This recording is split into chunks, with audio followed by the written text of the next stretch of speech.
जुलाई 2 1999। एक पत्नी ने अपने पति को खोया, दो बेटियों ने अपने पिता को खोया और हम सब ने एक हीरो को। पिछले एपिसोड में हमने बात करी एक माँ और बाप के पर्सपेक्टिव से, परंतु इस बार हम बात करेंगे एक पत्नी और उनके डॉटर्स के पर्सपेक्टिव से। कहानी है 315 फील्ड रेजिमेंट के जाबाज मेजर सीबी द्विवेदी की। उनकी unit was the first artillery unit to be deployed in Dras, Kargil war की एकदम शुरुआत में। उस क्लाइमेट का एक बड़ा नॉन फॉरगिविंग रूल था कि आप दिन में कोई भी ऑपरेशन कैरी आउट नहीं कर सकते थे, क्योंकि द ओपोनेंट्स जो कि ऑलरेडी हिल टॉप्स पर थे, उन्हें हर उस चीज़ की जानकारी होती थी जो इंडियन आर्मी प्लान कर रही होती थी। इसी के चलते हर वो ऑपरेशन जो कि दिन में हो सकता था, उसे भी घनी रात और चांद प्रकाशित सन्नाटे में करना पड़ता था। मेजर सीबी द्विवेदी की यूनिट 315 आर्टिलरी रेजिमेंट को 14 से 31 मई 1999 में सबसे बड़ी मुश्किल का सामना करना पड़ा। रात ढलते ही यूनिट के पास दो ऑप्शंस होते थे, या तो वो फायरिंग रोक दे और दिन होने का इंतज़ार करें, या फिर फायरिंग चलते रहने दे और बाकी इन्फेंट्री यूनिट्स को कवर देते रहें। हर रात भले ही बारिश हो या ठंड, रेजिमेंट की तरफ से फायरिंग जारी रहती थी और इन्फेंट्री यूनिट्स को कवर मिलता रहता था। वह रात को गाड़ियों में निकलते थे विदाउट हेडलाइट्स, दुश्मनों के डर को नज़रअंदाज करते हुए, अपनी जाबाजी का परचम ऊंचा लहराते हुए। इस समय एनिमी हमारे एयरफोर्स के प्लेन्स को भी मार गिराने में सक्षम थी और गिरा भी चुकी थी। इस डर से भरे माहौल में भी मेजर सीबी द्विवेदी ने अपने देश की रक्षा को प्रथम रखा। कई units, for example 1 Naga, 8 Sikh, 17 Jat, who finally went on to capture Tololing Hill, Point 5140 and many other important points in Dras from the intruders, were given protection by Major C.B. Dwivedi's unit only. कई operations चलते रहे, कई important points को enemies ने occupy करे हुए थे, और इस सब के बीच मेजर सीबी द्विवेदी चाहे कितने भी बिजी हों, चाहे कितने ही मुश्किल सिचुएशन में क्यों ना हो, he never forgot his family. He wrote letters continuously up until his martyrdom. जुलाई 2 1999 को मेजर द्विवेदी फिर एक मुश्किल डिसीजन लेने पर मजबूर हुए और फिर से उन्होंने देश की सुरक्षा को प्रथम रखा। इसी ऑपरेशन को अंजाम तक पहुंचाने में we lost a hero. Today, we will be talking to Mrs. Bhavna Dwivedi, wife of Martyr C.B. Dwivedi, सेना मेडल।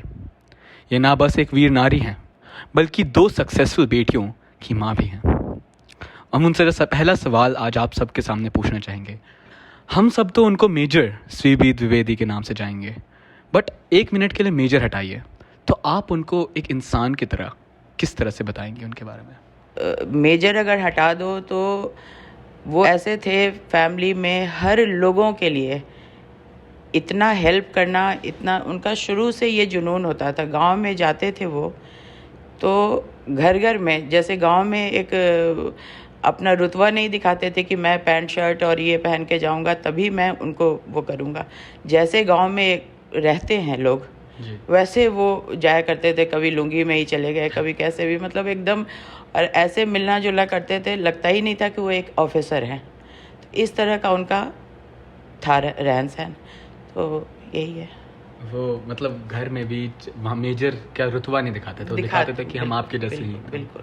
और सबको प्रोत्साहन देते थे कि मतलब अच्छा करो, सबको आर्मी में जाओ, ये सब तो ज़रूर करते थे। वो जब भी जाते थे तो लगता था उनके कि हमारे गांव से इतने लोग निकलने चाहिए। आज के डेट में भी एक IAS भी निकल गया है वहाँ से, तो बहुत खुशी होती है कि आज ये रहते तो बहुत खुशी होती। जो घर में का माहौल एक अलग होता है।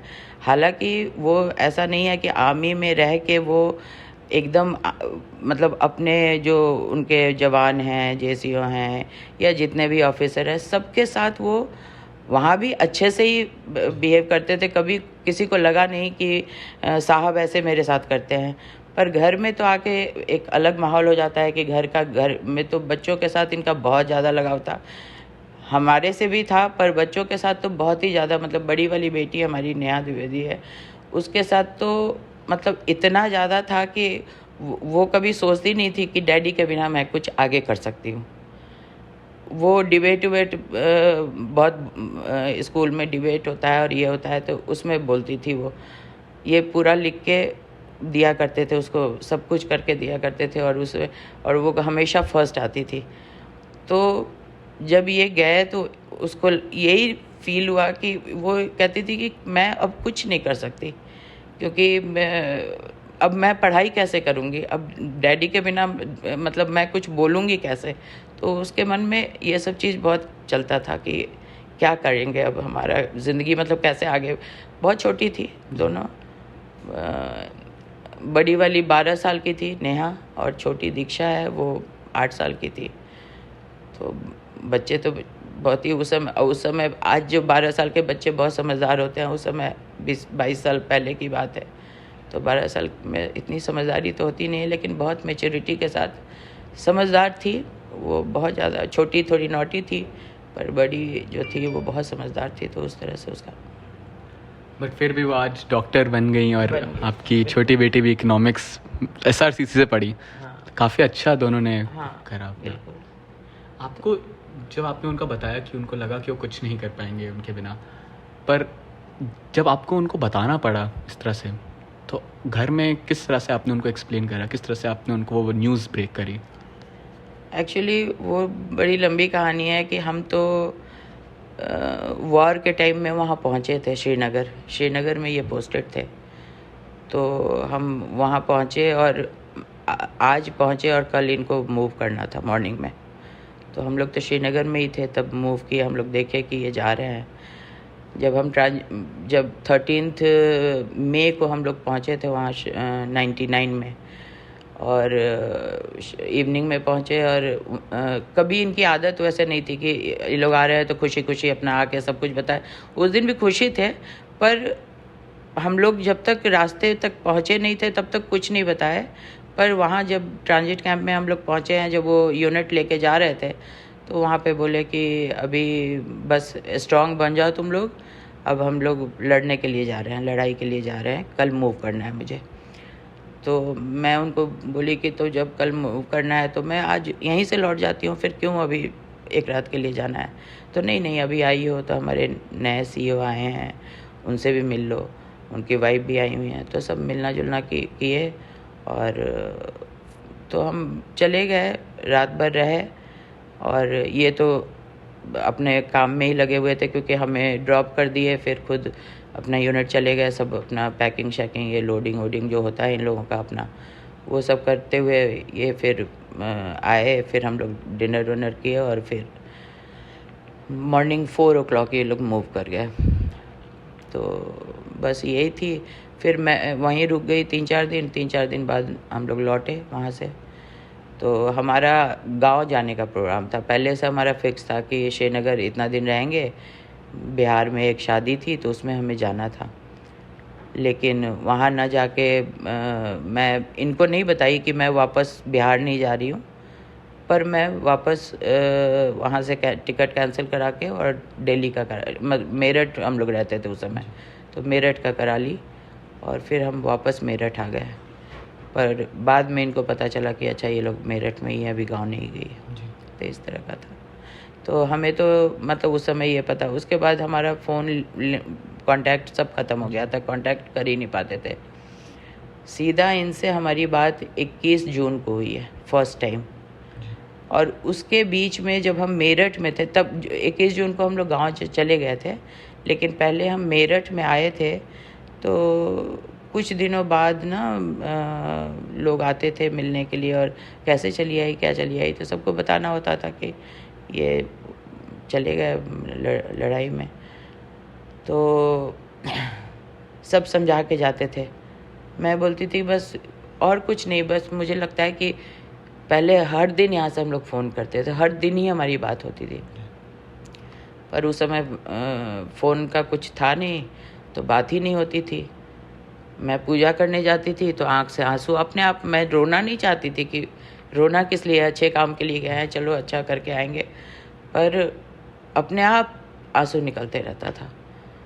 एक हमारे बिहार से ही हैं झा, मिसेज झा, वो हमारे से मिलने आई 5-7 दिन बाद। आते रहते थे, पर उस दिन जो आई तो उनको देख के मेरा मतलब बहुत ज़्यादा रोना निकला। मैं रोने लगी। मैं बोली देखिए ना, कोई कांटेक्ट नहीं है, कुछ नहीं बात हो रही है हमारी। तो उनका कहना था कि देखो ना, सब अच्छा ही होगा तभी कांटेक्ट नहीं आ रहा है ना, तो नहीं आ रहा है इसका मतलब अच्छा ही है सब कुछ, चिंता नहीं करो।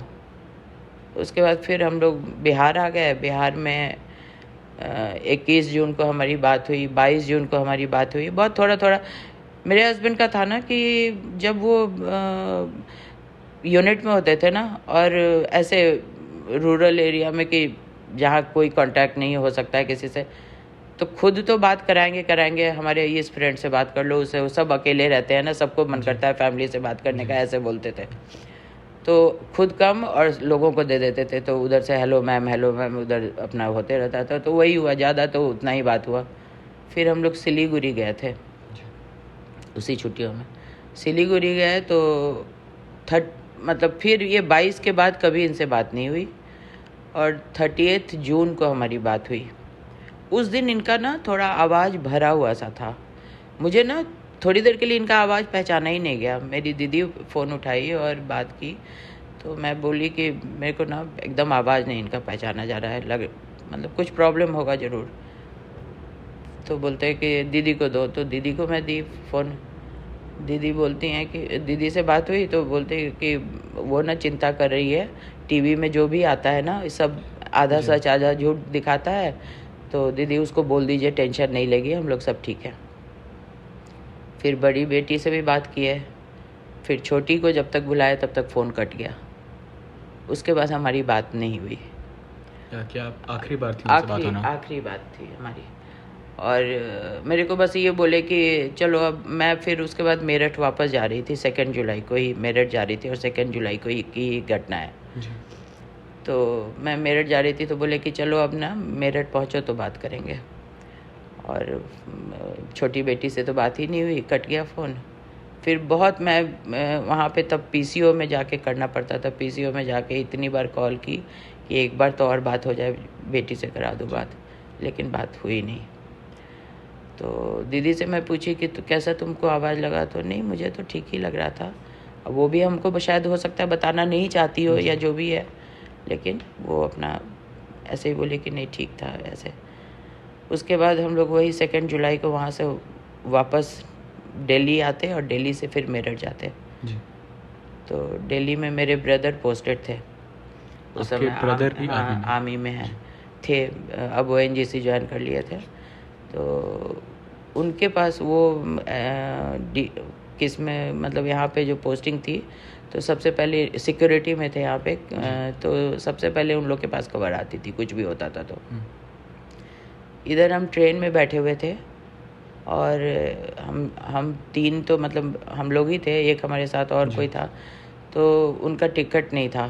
तो हम लोग उसके लिए भी टेंशन में थे कि रिज़र्वेशन उसको नहीं है, मतलब हमें टोकेंगे टीटी और फिर ऐसे करेंगे। तो ये सब टेंशन में भी थे, और पता नहीं बहुत मतलब उस दिन टेंशन बहुत ज़्यादा था। ट्रेन में बैठ तो गए आने के लिए, लेकिन ऐसे लग रहा था कि कुछ बेचैनी सी। आपको कुछ फील हो रहा था कि कुछ गलत है? हाँ, कुछ बेचैनी लग रही थी कि क्या हो रहा है। मतलब न्यूज़ आता था तो न्यूज़ सुनना चाहती थी। ट्रेन में भी राजधानी में न्यूज़ देते हैं ना, तो वो सब। उसका टीटी आया एक बार, उसी के लिए किसी मतलब ये कौन है एक्स्ट्रा टिकट के मतलब टिकट तो है, रिजर्वेशन नहीं है, ऐसे कह के देखिए हमारे हस्बैंड ऊपर लड़ाई के लिए गए हैं, हम बहुत मुश्किल से यहाँ से जा रहे हैं, तो प्लीज़ हमें कुछ रास्ता दिखाइए, अभी टेंशन मत दीजिए, इस तरह का। जी। खैर मतलब बात हो गई, और हम लोग किसी तरह से फिर भी चलते हुए वहाँ से पहुँचे दिल्ली। किसी को मैं बताई नहीं थी दिल्ली में, भैया को नहीं बताई थी, क्योंकि मैं सोची थी कि सीधा मैं मेरठ चली जाऊँगी टैक्सी लेके। तो ये यहाँ पे जब आए तो अब ये लोग जब इनको पता चल गया 2 जुलाई को ये घटना है, 2 जुलाई को ही मैं ट्रेन में बैठी, तो भैया फ़ोन किए होंगे कहीं, तो ये लोग को पता चल गया होगा कि ये लोग ट्रेन में हैं। तो स्टेशन पे आए थे। स्टेशन पे आए तो मैं सोची कि सब लोग, और यहाँ एक मेरी बड़ी दीदी डॉक्टर है, उनका बेटा भी आया हुआ था, वो भी मौलाना आज़ाद में पढ़ता था, तो उस समय वो भी आया हुआ था। तो भैया, भाभी और वो बेटा उनका, वो सब आए हुए थे स्टेशन पे, तो मैं सोची ये स्टेशन पे कैसे ये आ गए, तो थोड़ी घबराहट हुई। जी। पर वो लोग कुछ ऐसा नहीं बोले, बोले कि नहीं नहीं आई हो तो फिर चलो घर चलो, खाना वाना खा के मेरठ चले जाना, ऐसे करके। आपको उस टाइम पे कुछ नहीं कुछ खबर? बताया नहीं, कुछ भी नहीं, और थोड़ा भनक भी नहीं, पता नहीं मतलब अंदर से था, लेकिन वैसे वो लोग की तरफ से ऐसा नहीं कुछ लगा। नहीं बताया गया। फिर हम गाड़ी में बैठे तो मेरी दीदी का बेटा कह रहा है और मौसी कैसी हैं, मौसा जी कैसे हैं। तो मैं वहाँ भी सिलीगुड़ी में भी अपनी दीदी के पास ही गई थी, जी। तो वो मौसा जी जो बोला तो मैं सोची कि मेरे हस्बैंड के लिए पूछ रहे हैं। जी। तो मैं बोली कि बस वो तो कारगिल में लड़ाई में लगे हुए हैं। तो बोला कि नहीं। फिर मैं खुद ही रियलाइज़ करके मैं ही उसी से क्वेश्चन करती हूँ कि अच्छा छोटे रतन मौसा जी के लिए पूछ रहे हो। तो बोला कि तो और क्या। तो मैं बोली कि अच्छा वो तो ठीक है, ऐसे करके। तो फिर हो गया, यहाँ पहुँचे भैया के यहाँ, तो बच्चे वहाँ पे कुछ आए हुए थे लोग, उससे भी मुझे थोड़ा सा लगा कि इतने सारे लोग थे। वो लोग भी आ गए हुए हैं। फिर वो हमारे बच्चों को आइसक्रीम खिलाने ले गया उसी समय। जी। उस समय मुझे लगा कुछ कि ये कुछ मतलब कर रहे आते ही आ गए आइसक्रीम ले लेके जा रहे हैं खिलाने, और समझ ही में नहीं आया। खैर मेरे को चाय दिया गया, कुछ नाश्ता भी लाया गया था, तो वो तो नहीं, चाय ज़रूर ले रही थी। बच्चे लोग चले गए उधर। उसके बाद वही भैया कुछ बोल नहीं रहे हैं, भाभी कुछ बोल नहीं रही हैं, खाली बैठी हुई हैं, देख रही हैं। तो उधर मेरी दीदी का जो लड़का डॉक्टर है वो बोला, तनुज नाम है उसका, जी। वो बोला कि मुझे बुलाया अंदर।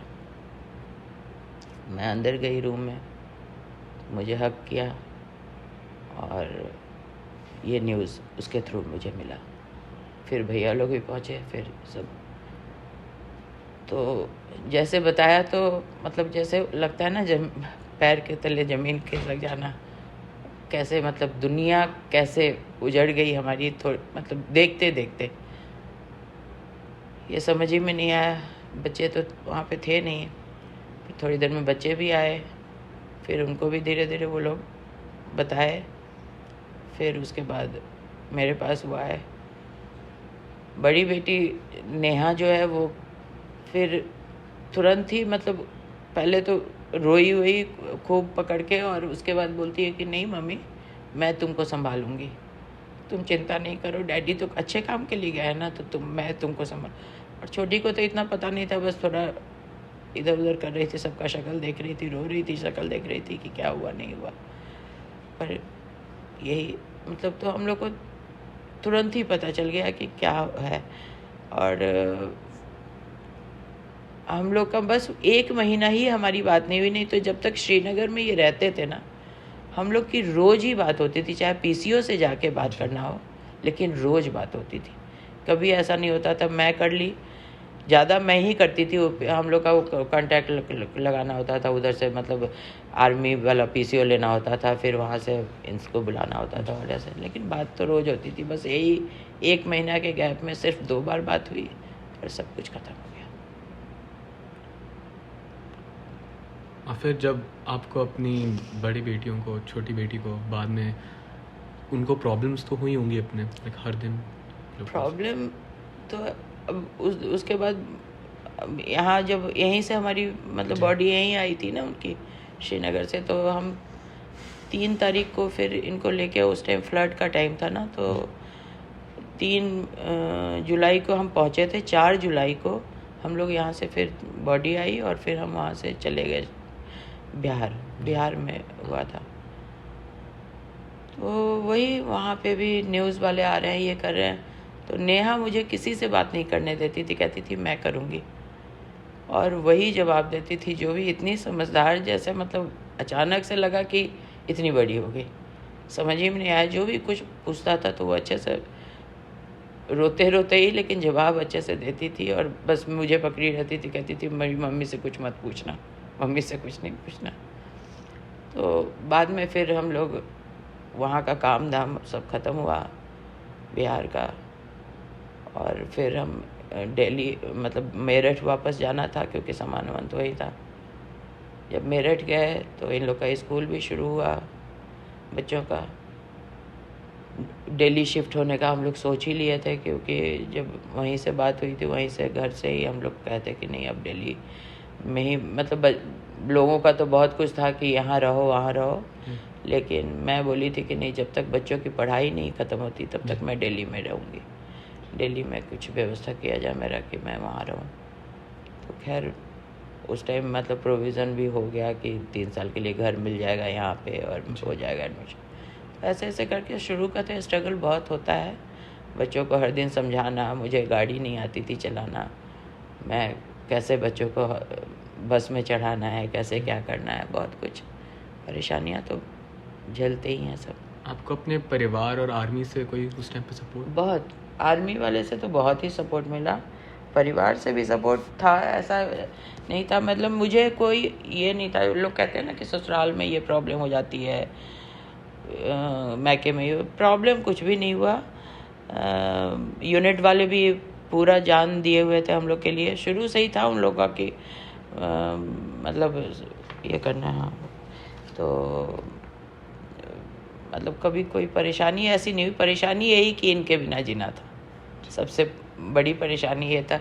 सब तो दिखता था लेकिन ये नहीं दिखते थे, तो ये सबसे बड़ी बात थी। फिर आपको या आपकी बेटियों में से किसी पे गुस्सा आया कहीं पे कि अब ज़िंदगी पे या फिर किसी पर्टिकुलर इंस्टीट्यूशन किसी पे? देखो गुस्सा तो कुछ नहीं, उस समय मतलब जो लॉसेस हमारे थे वो तो थे जी। लेकिन हमें बहुत प्राउड फील होता था। बच्चों को भी, बच्चे भी कभी ये नहीं कहे कि चलो मम्मी हम देश के काम तो आए, जी। और हमें भी यही लगता था। इसी बीच में जब इसके डैडी मतलब जब ये थे ही, मेरे हस्बैंड जब थे ही, जी। तो इन लोग को एक सॉन्ग कंपटीशन था, उसमें भी ये लोग आज़ादी पे ही गाना गाया।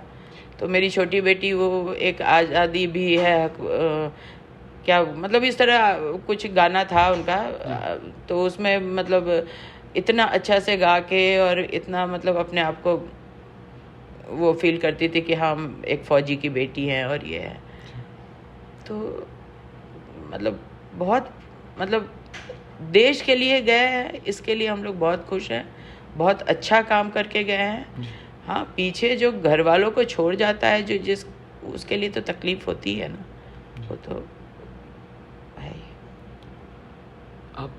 आपने उनका बताया कि किस तरह से वो आपको जब वहाँ पे होते थे और आप उन्हें कॉल करते थे, अपने सारे आर्मी वालों से बात कराती थी, तो उनका रिलेशन कैसा था अपने आर्मी वालों से, और उनका आपके साथ बाद में कैसा रिलेशन रहा सबका?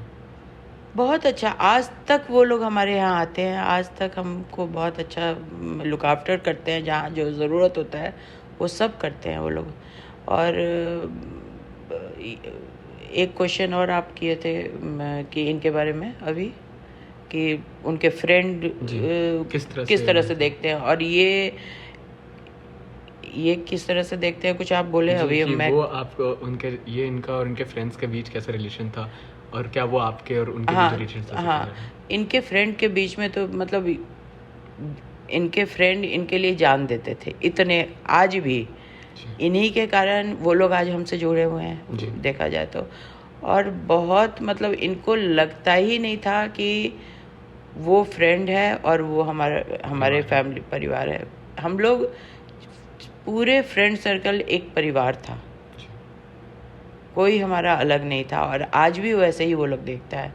आज भी कोई भोपाल में बैठे हुए हैं, कोई ग्वालियर में बैठे हुए हैं, आज भी वैसे ही कॉल करते हैं जैसे पहले कॉल करते थे।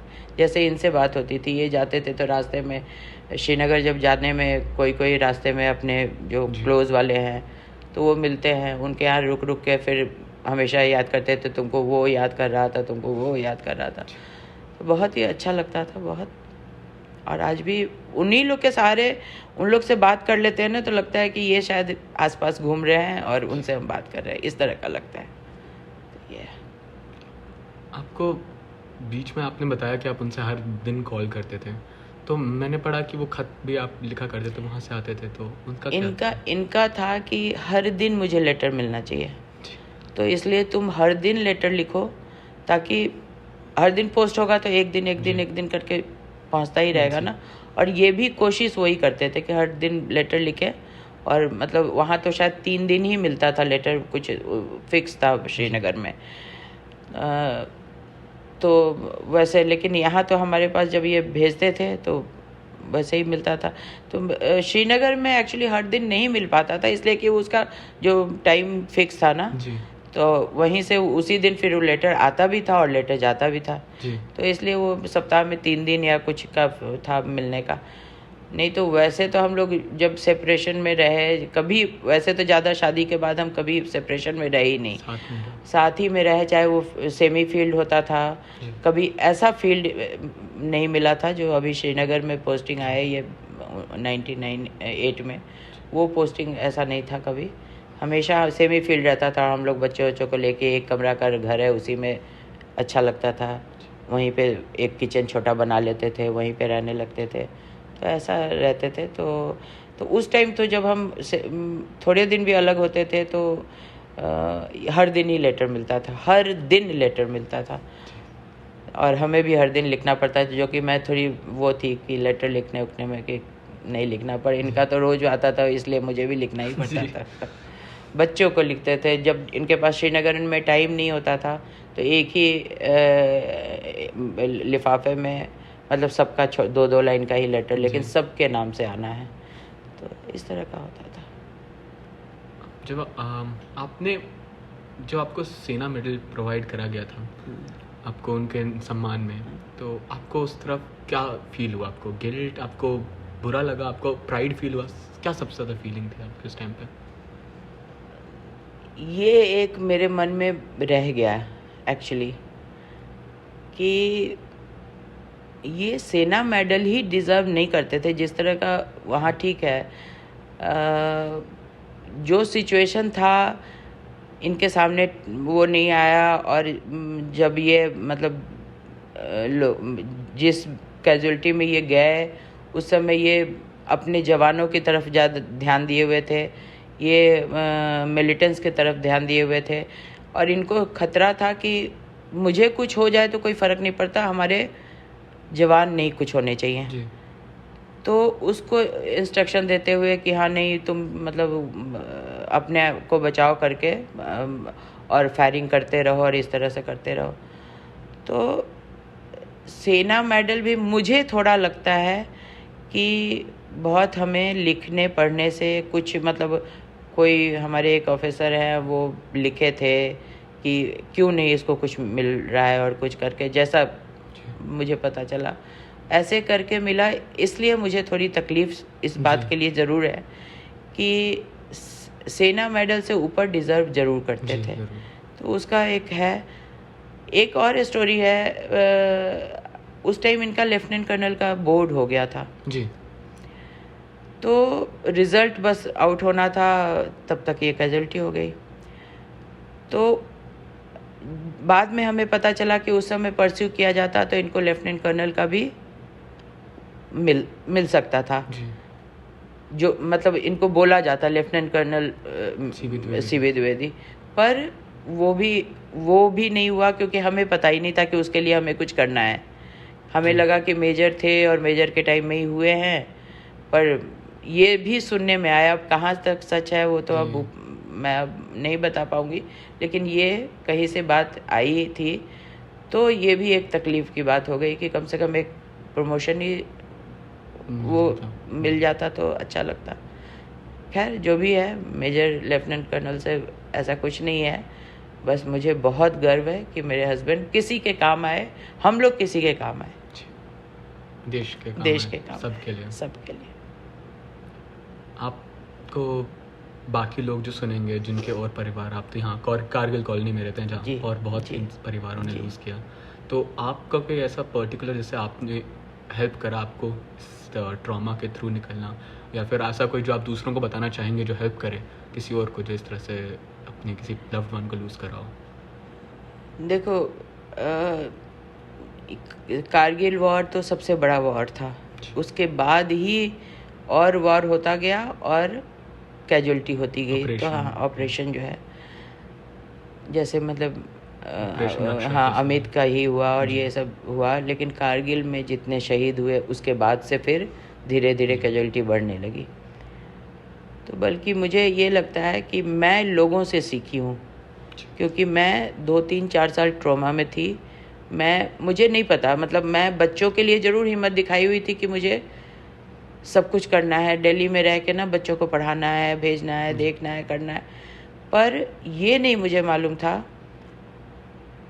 मेरे को पेट्रोल पंप मिला था यहाँ पे दिल्ली में, तो उसकी तरफ मुझे ध्यान नहीं था। मुझे लगता था कि अच्छा जैसे आप आए हो आप ही चला दोगे उसको, कोई आया है कोई चला देगा, मुझे उसको सीखने की ज़रूरत नहीं है, ऐसे मुझे लगता था। मैं मतलब ध्यान नहीं देती थी किसी, अब बिज़नेस मिला है तो आप ध्यान नहीं दोगे तो कैसे चलेगा। पर मुझे बस पूरे टाइम सोचना कि मेरे साथ ऐसा क्यों हुआ, मेरे साथ ऐसा क्यों हुआ, ये सोचती रहती थी।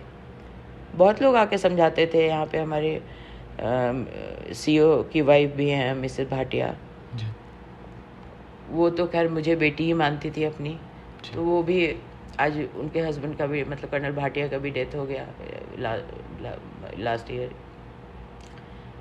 तो वो एकदम हमेशा मतलब बहुत बहुत ही दिल से प्यार करती थी, बेटी ही मानती है अपनी, उनकी 2 बेटियां, मुझे एक बेटी में काउंट करती है। पर मैं बिल्कुल, मैं ऐसी हूँ ना कि मेरे को लगता है कि अरे उनसे मैं बात नहीं की, मुझे बहुत बुरा लगता रहता है, पर मैं नहीं कर पाती हूँ। सोचती रहती सबके बारे में हूँ, लेकिन कर नहीं पाती हूँ, क्योंकि मैं पूरे टाइम की मैं तो मतलब ये चले गए तो इन्हीं के बारे में कुछ कुछ दिमाग में चलते रहता है। पर मतलब ये लोग बहुत दिल से हेल्प किए हैं, मतलब कितना बताऊँ, जो भी बताऊँगी ना कमी है, कुछ ऐसा नहीं है। आज मैं किसी को कह दूँ कि नहीं आके मेरे यहाँ महीने भर रहना है, मैं यहाँ जा रही हूँ, मेरे बच्चे अकेले हैं, ये सब आके रहने के लिए तैयार हो जाएंगे। पर मैं लोगों से सीखी ये हूँ कि मुझे लगता है जब मेरे से जूनियर लोग जो देखे ना, जिनकी शादी 6 महीने हुई, जिनकी शादी 1 महीने हुई, एक बगल में ही अंजू रावत रहती हैं, उनकी बेटी को मैं जब देखी, वो फादर के डेथ के बाद हुई थी, अंजू रावत को देख के मुझे बहुत हिम्मत आई।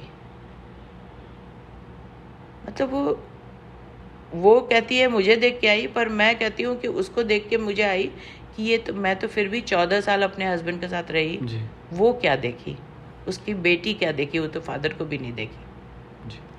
तो ऐसे मतलब मैं ये मतलब लोगों के से यही सुनी हूँ कि एक दूसरे को देख के हिम्मत आती है, वो हिम्मत मेरे में आई, और सच में उसके बाद मैं शायद 3-4 साल बाद मैं स्ट्रॉन्ग इस घर में आने के, उसके इस घर में आने का भी बहुत फ़र्क पड़ा मुझे लगता है इस घर से एक वीर आवाज़ जो है, एक बहुत मतलब पावरफुल वो लगता रहता है मुझे। मतलब ये घर छोड़ने का कभी मन नहीं करता, क्योंकि लगता है इनके कारण हमें मिला है। आप जिन लोगों से सराउंडेड है तो उससे आपको ज़्यादा हेल्प मिला? बिल्कुल। तो मतलब जैसे एसोसिएशंस जिस तरह की हैं वो बहुत हेल्पफुल रहती हैं। हाँ बिल्कुल। यहीं पे हम आज का ख़त्म करना चाहेंगे। Thank you aunty, and thank you सब लोग जो इसको सुनेंगे। Thank you. So that was the episode for today. हमने देखा how the sacrifice is not just done by the soldiers but by their families too.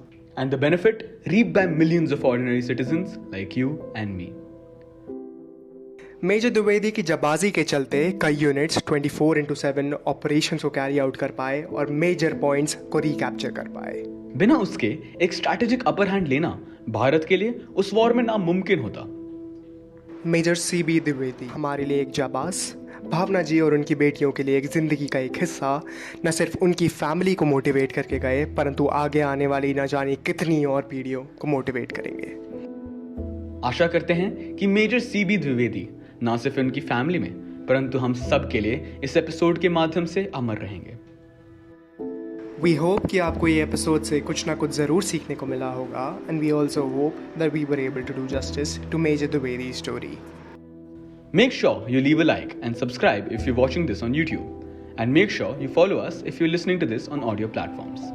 Also, please do share so that हम और लोगों तक पहुंच पाएं और लोगों को इन वीर जवानों की कहानियां सुना पाएं। Also, make sure you don't forget to write your feedback to us through Insta, mail, or through the YouTube comments.